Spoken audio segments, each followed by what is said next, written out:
There's no animation this week, but we expected that. Do you see how much better it is when we know what's coming and we don't have to constantly deal with disappointment? It is so much better. It's not strictly true that we didn't get an animation this week. We did get one, it just wasn't a Warhammer Plus exclusive. It was all about arming a Space Marine, and it was awesome. If you've ever wondered how special each individual Space Marine is, wonder no more. Their dressing room, their own dressing room, this isn't a group thing or anything, is a cathedral. A literal cathedral. And they have staff too. And because arming a Space Marine is quite a lengthy process, I'm assuming there are dozens, if not hundreds of these chambers all over the ship. And let's face it, each ship is about the size of a small city, so they could fit them in pretty easily. Imagining that there's only one arming chamber for the entire chapter is just absolutely ridiculous. It would take them about a month to get ready for any small engagement. The sheer size of it just boggles the mind, and it makes it even cooler in my opinion. If you think about what we've had that same diagram about a Space Marine and all his bits and bobs for as long as I can remember anyway, for every codex that I've ever had. And now we've got this cracking animation that just blows everything out of the water. It was really great. Like I said last week, they're getting more and more footage for every different race, and they're incorporating that into other things like Lore Masters, and they've done it again this week because the Lore Masters is all about marks of Space Marine armour, and it's got this in it as well. It does say it's 25 minutes long, the whole Lore Masters episode, but it's actually 20 minutes long with the arming video tacked on the end of it, so don't be fooled, it is a 20-minute Lore Masters this week. Not only did we get an animation, we also got a cool little diorama to support it as well, and this is the kind of stuff I want to see, just pure hobby goodness. I feel personally recently Games Workshop has been skirting a line between over-commercialism and hobby joy, and I think they've kind of gone over to the commercialism side a wee bit too much. It seems like everything that's coming at us is an advert, or trying to get us to spend money, or just, you know what I mean. But I think the kind of hobby stuff has been put to the side a bit, but with this kind of thing, it just shows that they love the hobby and they just want to produce cool stuff. I think this kind of stuff goes a long way to redressing the balance, so more of this please. There's still no sign of the much talked about content ramp up where we get one of each show a week and an animation every second week, so I'm wondering how long we leave it before we grab our torches and pitchforks again. It's one of these things, it's been promised and it should be delivered. Now Games Workshop didn't put a time frame on it, that's true, but to leave it too long would be a big mistake in my opinion. That all depends on how much content they've got made behind the scenes. They might be struggling to catch up and make sure that they've got enough to commit to that schedule going forward, which might mean that it takes a couple of months to get to that point.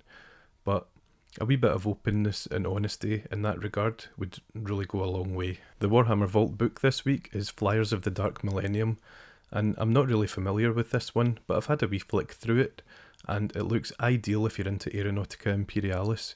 There's also some pictures of Helldrakes in it, so maybe they'll come as Chaos Flyers. That would be really cool. I don't think they're here yet. They might be in Forge World, but I don't think so. But there's so many colour schemes and things like that in this book that if you're into that game, this would be an absolute godsend. There's also the now standard 2 white dwarves, and from the looks of them, they're for Grey Knights and Tomb Kings. Now I'm probably going to surprise a few of you and say that Lore Masters this week was fantastic.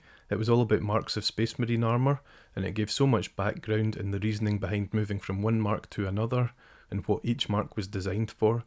It was just brilliant. Like, my favourite marks are Mark 6 and Mark 7, but I've now got a new appreciation for older ones. Even if I don't like the aesthetic, I still know why they were made, and it's just so cool. Now, like a lot of people, Mark 6 was my first plastic kit with the RTBO1 Marines, who were tiny and really badly sculpted, but for the time they were absolutely fantastic, and I think you got 30 in a box for about £10, so you can't even imagine that these days.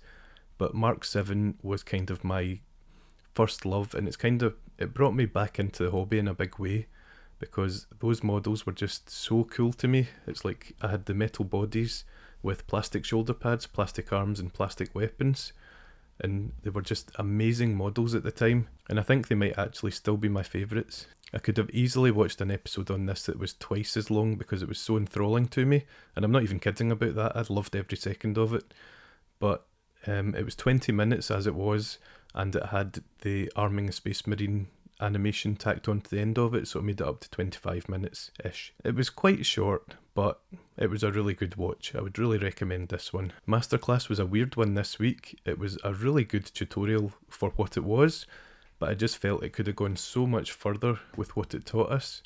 It was all about writing on scrolls and things like that. I learned a new term, and that is Lombardic capitals, and that's when you'll see a scroll or a book and it's got a really large capital letter and then small writing everywhere else. It's a technique that I love to see. I've never tried it myself, and I'm definitely going to.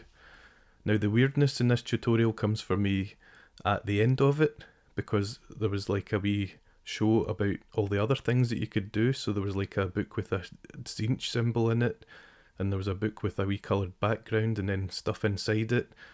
And I felt, you're doing a tutorial, why not show us how to do that as well? Rather than just give us the basic technique and send us off to do it. If you're going to do a tutorial, and bear in mind the one we got was only 9 minutes, which is pretty short, why not put everything in it? Yes, I'm sure we could work out how to do these things, but show us how to do them, show us how you did them so that we could achieve the same kind of finish on them.